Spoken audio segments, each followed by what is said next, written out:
ক্রিকেটের অবনতির জন্য ফারুককে দায়ী করলেন ক্রীড়া উপদেষ্টা। মিলেছে বিপিএলে অনিয়মেরও সংশ্লিষ্টতা।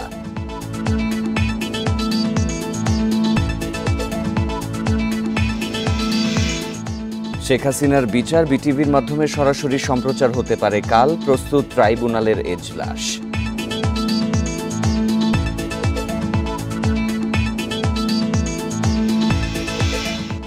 সংবিধানে ইচ্ছেমতো পরিবর্তন আনতে চায় সরকার। অভিযোগ সালাউদ্দিনের। ডিসেম্বরের পর ভোটের যুক্তি থাকলে তুলে ধরার আহ্বান।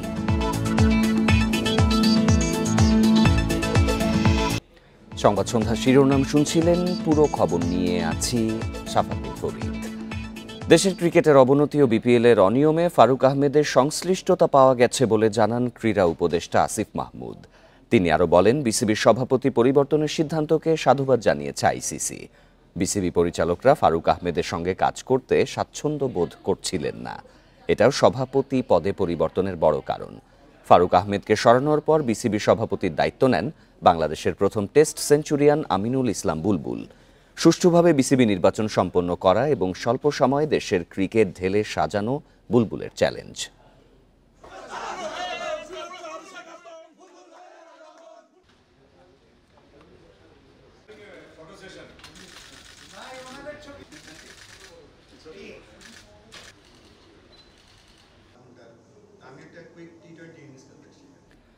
এ নিয়ে বিস্তারিত জানাতে বার্তাকক্ষ থেকে আমাদের সাথে আছেন সহকর্মী মোহাম্মদ নাজিম। নাজিম, ফারুক আহমেদের বিরুদ্ধে অনিয়মের সুনির্দিষ্ট কিছু অভিযোগ রয়েছে। তার বিরুদ্ধে কি কোনো ব্যবস্থা ক্রীড়া মন্ত্রণালয় নিতে পারে?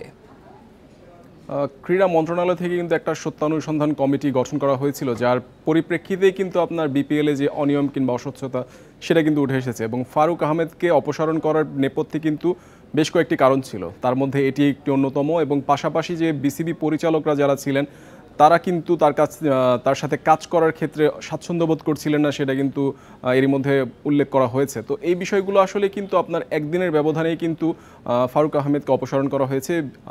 জাতীয় ক্রীড়া পরিষদ থেকে কিন্তু তার যে মনোনয়ন ছিল সেই মনোনয়নপত্র কিন্তু তুলে নেওয়া হয়েছে। পরবর্তীতে তাকে কিন্তু বিসিবি থেকে অপসারণ করা হয়েছে। পরিচালক পদে না থাকার কারণে তিনি এই সভাপতিত্ব হারিয়েছেন। তো সেই জায়গা থেকে কিন্তু আপনার যে সত্যানুসন্ধান কমিটির যে রিপোর্টটা আছে সেই রিপোর্টটার অনেক কিছুই আপনার প্রতিবেদন উল্লেখ করা আছে। সেটা কিন্তু পরবর্তীতে তার বিরুদ্ধে শাস্তি কিংবা পরবর্তীতে তাকে কি পরিমাণে কতটুকু শাস্তি দেওয়া হতে পারে সেটাও কিন্তু এখনও পর্যন্ত বিচার বিশ্লেষণ করা হচ্ছে। কারণ আপনার আপাতত কিন্তু প্রথম যে প্রাথমিক বিচার সেটা কিন্তু এর মধ্যে হয়ে গেছে। তিনি কিন্তু সভাপতিত্ব হারিয়েছেন এবং পাশাপাশি সেখান থেকে বিসিবির সাথে তার এখন আপাতত কোনো ধরনের কোনো সংযোগ নেই। তবে সবচাইতে বড় বিষয় সেটা হচ্ছে কিন্তু তিনি একটা ইমেজ সংকটে ভুগে তাকে কিন্তু বিতাড়িত করা হয়ে গেছে। অনেকটা এভাবে বলা হয় যে আপনার এনএসসি কিংবা জাতীয় ক্রীড়া পরিষদ যেভাবে তাকে বিতাড়িত করেছে সেটা আসলে খুবই আক্ষেপের। তো সেই জায়গাটা থেকে আসলে আপনার যখন আজকে ক্রীড়া উপদেষ্টা যখন এটা বললেন বিসিবি আপনার বাংলাদেশ ক্রিকেটের অনেকটা ক্ষতিগ্রস্ত হয়েছে বিগত তিনি যতদিন পর্যন্ত ছিলেন, প্রায় 9 মাস পর্যন্ত তিনি দায়িত্বে ছিলেন। তো এই সময়টাতে কিন্তু বাংলাদেশ ক্রিকেটের তেমন কোনো উন্নতি হয়নি। এবং বিপিএলে যে আপনার বেশ কিছু ম্যাচ নিয়ে ম্যাচ গড়াপেটা কিংবা ক্রিকেটারদের পেমেন্ট ইস্যু কিংবা আনুষঙ্গিক আরও বেশ কিছু ইস্যু ছিল, সেই সব কিছুর দায়ভার কিন্তু তার কাঁধেই দেওয়া হয়েছে এবং তাকে বলা হয়েছে অভিভাবক হিসেবে কিন্তু তার উপর দায়িত্ব কিন্তু সেটাই তার উপরও দায় বর্তায়। তো সেই দায়ভারটা কিন্তু তার উপর দিয়ে তাকে অপসারণ করা হয়েছে এবং পরবর্তীতে তার বিপক্ষে কিংবা তার বিরুদ্ধে যে বিচার করা হবে সেটা কিন্তু পরবর্তীতে নির্ধারণ করা হবে। এরই মধ্যে প্রথম প্রাথমিক বিচার কিন্তু এর মধ্যে হয়ে গেছে। তো সেই বিষয়টা আসলে কি ক্রীড়া উপদেষ্টা আরও জানিয়েছিলেন, সেটা হচ্ছে যে সাবেক নাজিম, একটি বিষয় হচ্ছে যে ফারুক আহমেদকে এই যে অপসারণ করা হলো, তিনি তো আইসিসিতে অভিযোগ করার কথা বলছেন। আবার আমরা ক্রীড়া উপদেষ্টার বক্তব্যে দেখছি তিনি বলছেন যে আইসিসি নতুন যিনি সভাপতি হয়েছেন তার নিয়োগকে সাধুবাদ জানিয়েছে। এই পরিস্থিতিটা আসলে কোন দিকে যাচ্ছে? না, এটা নিয়ে কিন্তু বেশ কয়েকদিন আলোচনা হচ্ছে যে আপনার যখনই ফারুক আহমেদকে অপসারণ করা হয়েছে তিনি কিন্তু আইসিসির কাছে একটা অভিযোগ পাঠিয়েছিলেন যে তাকে জোরপূর্বক কিন্তু অপসারণ করা হয়েছে। তো পরবর্তীতে আইসিসির সাথে কিন্তু আপনার জাতীয় ক্রীড়া পরিষদ কিংবা ক্রীড়া উপদেষ্টারা সরাসরি যোগাযোগ করেছেন। তারা কিন্তু সেখান থেকে একটা ভালো ফিডব্যাক পেয়েছেন। ফিডব্যাক পাওয়ার পরে কিন্তু তিনি জানিয়েছেন যে আইসিসি সাধুবাদ জানিয়েছে এই সিদ্ধান্তকে। তো আরেকটা বিষয় জানি সেটা হচ্ছে যে আপনার যে বর্তমান সভাপতি আমিনুল ইসলাম বুলবুল তিনি কিন্তু সেখানে আইসিসির একজন সংশ্লিষ্ট কর্মকর্তা। তো সেখান থেকে কিন্তু আপনার পজিটিভ কিংবা ইতিবাচক বার্তা পেয়ে কিন্তু তিনি সভাপতি হয়েছেন। তো সেই জায়গাটাতে আসলে বাংলাদেশ ক্রিকেটে যে একটা শঙ্কা ছিল যে আসলে নিষেধাজ্ঞা পড়বে কিনা, সেই শঙ্কাটা আপাতত মনে হচ্ছে না যে কোনো ধরনের শঙ্কা আছে, কারণ সব কিছুই কিন্তু আপনার স্বচ্ছতা কিংবা একটা প্রক্রিয়ার মাধ্যমে কিন্তু হয়ে এসেছে। তো এখন ক্রীড়া উপদেষ্টা কিংবা জাতীয় ক্রীড়া পরিষদ কিন্তু আইসিসির সাথে যোগাযোগ করার চেষ্টা করেছে এবং তারা কিন্তু পজিটিভ বার্তা পাওয়ার পরে কিন্তু এ ধরনের কথা বলেছে। কারণ আপনার সদ্য সাবেক ফারুক আহমেদ যে অভিযোগ তুলেছিলেন, সেই অভিযোগের প্রেক্ষিতে কিন্তু এমন কথা আসছে যে তাকে আসলে সরিয়ে দেওয়াটা আসলে খুবই ভালো হয়েছে এবং আইসিসি থেকে এরকম একটা পজিটিভ ফিডব্যাক কিন্তু ক্রীড়া উপদেষ্টা পেয়েছে এবং তিনি জানিয়েছেন আজকে। বার্তাকক্ষ থেকে জানাচ্ছিলেন সহকর্মী মোহাম্মদ নাজিম। শেখ হাসিনার বিচার প্রক্রিয়া বিটিভির মাধ্যমে কাল সরাসরি সম্প্রচার করা হতে পারে বলে জানিয়েছে প্রসিকিউশন। এজন্য প্রস্তুত করা হয়েছে ট্রাইব্যুনালের এজলাস কক্ষ। সম্প্রচারের আগে অনুমতি নিতে হবে ট্রাইব্যুনালের। কাল শেখ হাসিনার বিরুদ্ধে দাখিল করা হবে আনুষ্ঠানিক অভিযোগপত্র। প্রথমে বিটিভির মাধ্যমে এই প্রক্রিয়া সম্প্রচার করা হবে, তবে আদালতের অনুমতি পেলে সামাজিক মাধ্যমেও শেখ হাসিনার বিচার সম্প্রচারে যাবতীয় প্রস্তুতি নেওয়া হয়েছে। সম্প্রতি ট্রাইব্যুনালের এজলাস কক্ষে ক্যামেরাসহ সকল যন্ত্রপাতি যুক্ত করা হয়েছে। এর আগে জুলাই আগস্ট আন্দোলনে মানবতা বিরোধী অপরাধের বিচারে স্বচ্ছতা নিশ্চিতে সরাসরি সম্প্রচারের বিধান যুক্ত করে আইন সংশোধন করা হয়। ভারত, পাকিস্তান সহ বিশ্বের 21টি দেশে উচ্চ আদালতের বিচার সরাসরি সম্প্রচারের সুবিধা রয়েছে।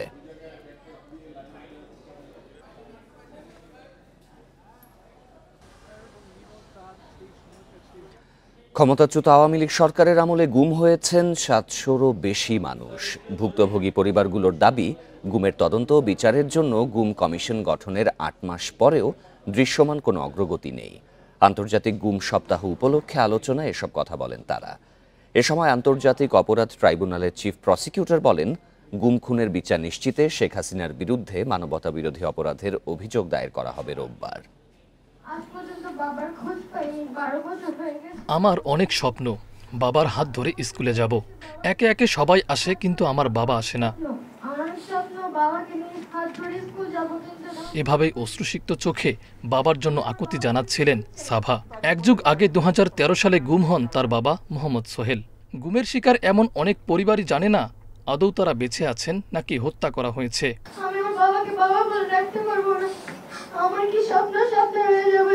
আন্তর্জাতিক গুম সপ্তাহ উপলক্ষে শনিবার সকালে জাতীয় প্রেস ক্লাবে আলোচনা সভার আয়োজন করে মানবাধিকার সংগঠন অধিকার। এতে অংশ নিয়ে গুম হওয়া ব্যক্তিদের স্বজনরা তুলে ধরেন তদন্ত ও বিচার নিয়ে তাদের সংশয়ের কথা। গুম তদন্ত কমিশন নিয়েও আস্থার সংকটে তারা। দেখেন, গুম কমিশনে 1500-1900 দরখাস্ত জমা করেছে, তাহলে আমাকে কয়েকশো বছর বেঁচে থাকতে হবে আমার হাজবেন্ডের বিচারের জন্য। তবে আন্তর্জাতিক অপরাধ ট্রাইব্যুনালের চিফ প্রসিকিউটর তাজুল ইসলাম আশা প্রকাশ করেন, দ্রুতই গুম খুনের নিউক্লিয়াস শেখ হাসিনার বিরুদ্ধে মানবতা বিরোধী অপরাধের আনুষ্ঠানিকভাবে অভিযোগ দায়ের করা হবে। যে গুম বাংলাদেশে মানবতা বিরোধী অপরাধ এবং আয়নাঘরের জন্ম, যে সংস্কৃতি যার কারণে হয়েছিল, সেই অপরাধের যিনি নিউক্লিয়াস, তার বিরুদ্ধে আনুষ্ঠানিক অভিযোগ ইনশাআল্লাহ আগামীকালকে আমরা দাখিল করতে যাচ্ছি। এ সময় ট্রাইব্যুনালের আইনজীবী ব্যারিস্টার বিন কাশেম আরমান বলেন, সরকারকে গুমের শিকার ব্যক্তিদের পাশে দাঁড়াতে হবে। যাদের এখন পরিবার ফিরে আসেনি তাদের জন্য কিছু করুন, যারা এখন সার্ভাইভার আছে কিন্তু তারা এখন জীবনযাপন করতে পারছেন না, তার মধ্যে ভয় কাজ করছে, সমাজে তাদের প্রতি বৈষম্য কাজ করছে, তাদের পুনর্বাসনের জন্য কিছু করা দরকার। গুমের সুষ্ঠু তদন্তে গত সেপ্টেম্বরে 5 সদস্যের গুম কমিশন গঠন করে অন্তর্বর্তী সরকার। এরপর কয়েক দফায় মেয়াদ বাড়ানো ছাড়া দৃশ্যমান কোনো অগ্রগতি নেই তাদের কার্যক্রমে। মাহফুজার রহমান মিলন, ইন্ডিপেন্ডেন্ট নিউজ, ঢাকা। সংবিধানে নিজেদের ইচ্ছে মতো পরিবর্তন আনতে চায় অন্তর্বর্তী সরকার। বিএনপি স্থায়ী কমিটির সদস্য সালাউদ্দিন আহমদ এই মন্তব্য করেছেন। ডিসেম্বরের পর নির্বাচনের পক্ষে সরকারের একটি যুক্তি থাকলেও তা জাতির সামনে তুলে ধরার আহ্বান জানান। রাজধানীর ডিপ্লোমা ইঞ্জিনিয়ার্স ইনস্টিটিউটে শহীদ রাষ্ট্রপতি জিয়াউর রহমানের শাহাদাত বার্ষিকীর আলোচনায় তিনি এসব কথা বলেন। শহীদ রাষ্ট্রপতি জিয়াউর রহমানের 44তম শাহাদাত বার্ষিকী উপলক্ষে আলোচনা সভার আয়োজন করে কৃষক দল। কৃষি বিপ্লবে জিয়াউর রহমানের অবদানের কথা তুলে ধরেন নেতারা। সভায় সালাউদ্দিন আহমেদ জানান, রোববার রাজনৈতিক দলগুলোর সঙ্গে দ্বিতীয় দফা বৈঠক শুরু করবে ঐকমত্য কমিশন। সেই বৈঠকে বিএনপির সঙ্গে সংস্কার নিয়ে আলোচনা করবেন প্রধান উপদেষ্টা অধ্যাপক মোহাম্মদ ইউনূস। আনুষ্ঠানিকতা আয়োজনের কোনো কমতি নেই, কিন্তু কাজের কোনো খবর নেই। আবার দেখেছেন 2 তারিখে যে দ্বিতীয় পর্বের আলোচনার আবার শুভ উদ্বোধন হবে। কেন উদ্বোধন কয়বার করতে হয়? এ সময় নির্বাচন প্রসঙ্গে তিনি অভিযোগ করেন, সংস্কারের নামে নির্বাচন পেছানোর চেষ্টা করা হচ্ছে, জনসম্মতি ছাড়াই সংবিধান পরিবর্তনের চেষ্টা করা হচ্ছে বলেও মন্তব্য করেন সালাউদ্দিন আহমেদ। শুনে রাখুন, মাননীয় সংস্কার কমিশনের নেতৃবৃন্দ ইনক্লুডিং মাননীয় প্রধান উপদেষ্টা, সংস্কার কমিশনে আপনারা নিজেদের মতো করে যে সমস্ত সংস্কার সংবিধানে চান, সেই সংস্কারগুলো জাতিকে মেনে নিতে হবে, এই ইগু কেন আপনারা লালন করেন? এদিকে শিল্পকলা একাডেমিতে এক অনুষ্ঠানে বিএনপির স্থায়ী কমিটির সদস্য গয়েশ্বর চন্দ্র রায় বলেন, মানুষ চেনায় ভুল হয়েছে। ছাত্র জনতার বিজয়ের সুফল কেউ একা ভোগ করতে চাইলে ইতিহাস ক্ষমা করবে না বলেও মন্তব্য করেন তিনি। Rifat Alam, independent news, Dhaka. Corridor দিয়ে সরকার ক্ষমতা দীর্ঘস্থায়ী করতে চায় কিনা মানুষের মনে এমন প্রশ্ন উঠেছে বলে মন্তব্য করেছেন বিএনপি স্থায়ী কমিটির সদস্য আমির খসরু মাহমুদ চৌধুরী। বিকেলে রাজধানীতে এক আলোচনা সভায় এই মন্তব্য করেন তিনি। সাম্প্রতিক রাজনৈতিক পরিস্থিতি নিয়ে সিরডাপ মিলনায়তনে আলোচনা সভায় বিএনপি স্থায়ী কমিটির সদস্য আমির খসরু মাহমুদ চৌধুরী বলেন, রোহিঙ্গাদের মিয়ানমারে ফেরত যাওয়া তাদের নাগরিক অধিকার। কেন করিডোর দিয়ে রোহিঙ্গা ফেরত পাঠাতে হবে এমন প্রশ্ন করেন তিনি। বলেন, করিডোর দিলে দেশ আফগানিস্তান ও পাকিস্তানে পরিণত হবে। বর্তমান সরকার নির্বাচনের রোডম্যাপ বাদ দিয়ে বাকি সব এখতিয়ার বহির্ভূত কাজ করছে বলেও মন্তব্য করেন আমির খসরু মাহমুদ চৌধুরী।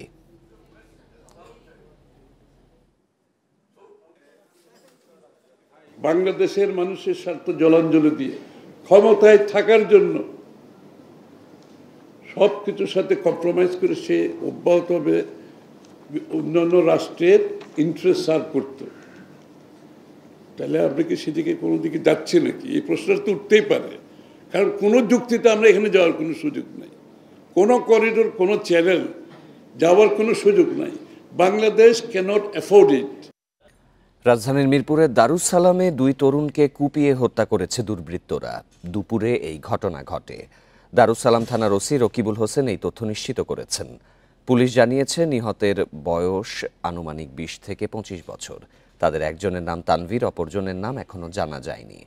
পুলিশ জানায়, দুপুর 12টার দিকে বেরি বাঁধের আহমেদনগর হাড্ডিপট্টি এলাকায় এই ঘটনা ঘটে। স্থানীয়দের দাবি, নিহতেরা এলাকায় মাদক ব্যবসা ও ছিনতাইয়ের সাথে জড়িত ছিলেন।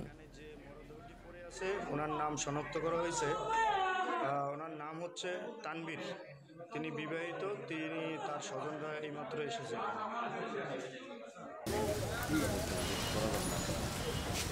আমরা একটা তথ্য পেয়েছি দুপুর 12টার দিকে যে আহমদনগর হাড্ডিপট্টিতে 2 জনকে পিটিয়ে হত্যা করা হয়েছে। আমরা ঘটনাস্থলে গেছি, লাশটা রিকভার করছি, একজনের আইডেন্টিটি পাওয়া গেছে, তার নাম তানভীর, আরেকজনটা পাওয়া যায়নি। কি কারণে হত্যাকাণ্ডের ঘটনা ঘটেছে এইটা আমরা যাচাই বাছাই করে দেখছি। তরুণদের লোভ, ক্ষমতার মোহ, আর্থিক অনিয়ম থেকে মুক্ত থেকে পরিবেশ রক্ষার আন্দোলন জোরদার করতে হবে। ষড়যন্ত্রের দ্বিধা বিভক্তি থেকেও মুক্ত থাকার আহ্বান জানিয়েছেন পরিবেশ ও বন উপদেষ্টা সৈয়দা রিজওয়ানা হাসান। রাজধানীতে এক আলোচনা সভায় এই আহ্বান জানান তিনি। তরুণ পরিবেশ কর্মীরা বলেন, পরিবেশ রক্ষার প্রতিশ্রুতি ছাড়া রাজনৈতিক দলের ইশতেহার তরুণ সমাজ গ্রহণ করবে না। অর্ধলক্ষ দখলদারের গ্রাসে বাড়িয়ে তুলেছে নদ নদীর বিপন্নতা। 1,60,000-এরও বেশি দখলদার কবজা করে রেখেছে 2,57,000 একরেরও বেশি বনভূমি, যা চ্যালেঞ্জে ফেলেছে পরিবেশ রক্ষার প্রয়াসকে। অভিযোগ আছে, প্রায় সবাই রাজনৈতিক প্রভাব খাটিয়ে বজায় রেখেছেন দখলদারিত্ব। নেতাকর্মীদের এই প্রবণতা ঠেকাতে তৎপর নয় রাজনৈতিক দলগুলো। শনিবার পরিবেশ অধিদপ্তরের আলোচনা সভায় পরিবেশ সংকট কাটাতে গুরুত্ব দেন রাজনৈতিক সমাধানের ওপর। লেমিনেটেড পোস্টার দিয়ে গাছের উপরে প্যারাক দিয়ে গাছকে মেরে আমি মানুষের কাছে ভোট চাইবো না, এই কমিটমেন্ট যদি থাকে আমাদের পরিবেশ ভালো থাকবে। ট্রাস্ট ফান্ডের এবং রেজিলিয়েন্স ফান্ড এবং অন্যান্য যে ফান্ড আছে সেটাও একটা স্বচ্ছ, অ্যাকাউন্টেবল, জবাবদিহিতা সম্পন্ন প্রসেসে পরিচালিত হওয়া উচিত। আগামী নির্বাচনে দলীয় ইশতেহারে পরিবেশ রক্ষার গুরুত্ব দেওয়ার প্রতিশ্রুতি দেন রাজনৈতিক দলের নেতারা। আমাদের নির্বাচনী ম্যানিফেস্টো একটা গুরুত্বপূর্ণ অধ্যায় হবে প্রাণ, প্রকৃতি এবং পরিবেশ। ইট ভাঙা হচ্ছে, বালু রেখে দেওয়া হয়েছে, বাতাস যখন আসে বালুগুলো উড়ে উড়ে আমাদের গায়ে পড়ে। তো এই সমস্যাগুলো সমাধান করা ইনশাআল্লাহ আমরা সেটি করব। আর যদি কোনো কারণে না যাইতে পারি তাহলে যেই যাক আগামী নির্বাচনের পর সরকার পরিচালনায় তার মাথা খারাপ করে দেব যতক্ষণ পর্যন্ত আপনাদের এই কথাগুলো তারা না মানে। আলোচনায় পরিবেশ উপদেষ্টা পরিবেশ আন্দোলন সফল করতে তরুণদের ভূমিকায় গুরুত্ব দেন। এজন্য তাদের লোভ, ক্ষমতা, মোহ থেকে মুক্ত থাকার আহ্বান জানান তিনি। ব্যক্তি স্বার্থকে প্রাধান্য দিয়েন না, দেশের জন্য আপনাদের জেনারেশনটা মানসিক প্রস্তুতি নিয়ে নেন যে দেশের জন্য আমরা আত্মত্যাগ করব। অনুষ্ঠানে উদ্বোধন হয় জলবায়ু পরিবর্তন ঝুঁকি মোকাবেলায় পরিবেশ আন্দোলনকারীদের নতুন জোট ইয়ুথ ক্লাইমেট কোয়ালিশন। আসুন আমরা এই সংলাপকে সার্থক করি। Shahriar Anirban, independent news, Dhaka. বৈরী আবহাওয়ার কারণে ঢাকায় নামতে না পেরে চট্টগ্রামের শাহ আমানত বিমানবন্দরে অবতরণ করেছে 4টি ফ্লাইট। বিকেলে চট্টগ্রামের শাহ আমানত বিমানবন্দরের জনসংযোগ কর্মকর্তা প্রকৌশলী ইব্রাহিম খলিল এই তথ্য নিশ্চিত করেন। তিনি বলেন, বিকেলে একটি আন্তর্জাতিক ও 3টি অভ্যন্তরীণ ফ্লাইট ঢাকার শাহজালাল আন্তর্জাতিক বিমানবন্দরে অবতরণের কথা ছিল। তবে ঢাকার আবহাওয়া বিমান অবতরণের অনুকূলে না থাকায় ফ্লাইটগুলো চট্টগ্রামের শাহ আমানত বিমানবন্দরে অবতরণ করে। এর মধ্যে একটি ফ্লাইট এয়ার অ্যারাবিয়ার, একটি এয়ার অ্যাস্ট্রার এবং 2টি ইউএস বাংলার ফ্লাইট। এয়ার অ্যারাবিয়ার ফ্লাইটটি শারজা থেকে ঢাকায় আসার কথা ছিল। বাকি ফ্লাইটগুলো কক্সবাজার, রাজশাহী ও সৈয়দপুর থেকে ঢাকায় যাচ্ছিল।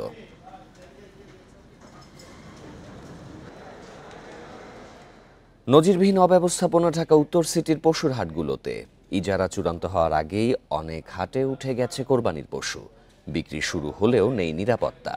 পানীয় আলোর ব্যবস্থা না থাকায় দুর্ভোগে বিক্রেতারা। যারা হাট বসিয়েছেন খোঁজ নেই তাদেরও। এ নিয়ে কোনো জবাব নেই উত্তর সিটি কর্পোরেশনের।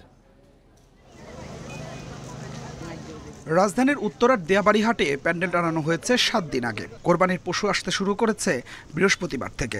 শনিবার দেখা গেল চলছে বেচাকেনা, অথচ এদিন সকালেও হাটটির ইজারা চূড়ান্ত হয়নি।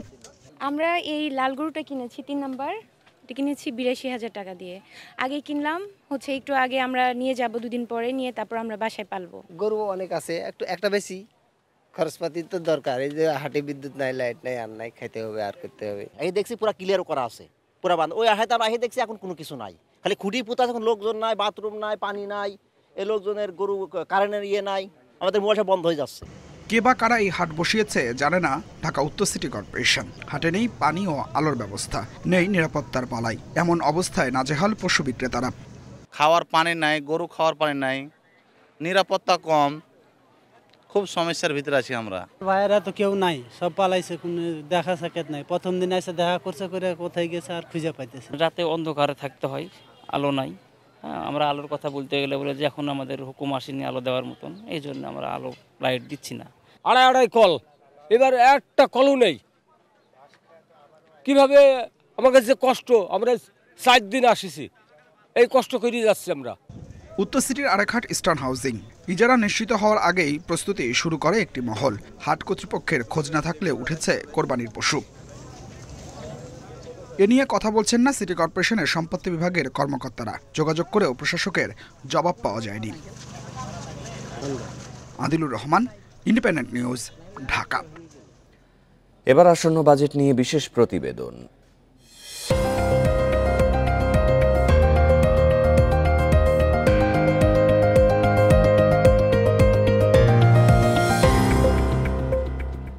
দু 2025-26 অর্থবছরের বাজেটে আমদানি পর্যায়ে প্রায় 150 পণ্যে 1 থেকে 2% হারে অগ্রিম আয়কর বসানোর পরিকল্পনা সরকারের।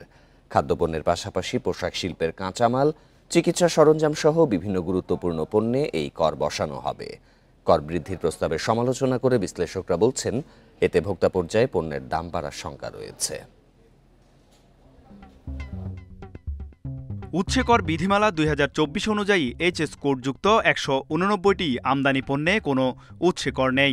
এছাড়া ভুটান থেকে আমদানি হওয়া 33টি পণ্যেও নেই কোনো উৎসে কর।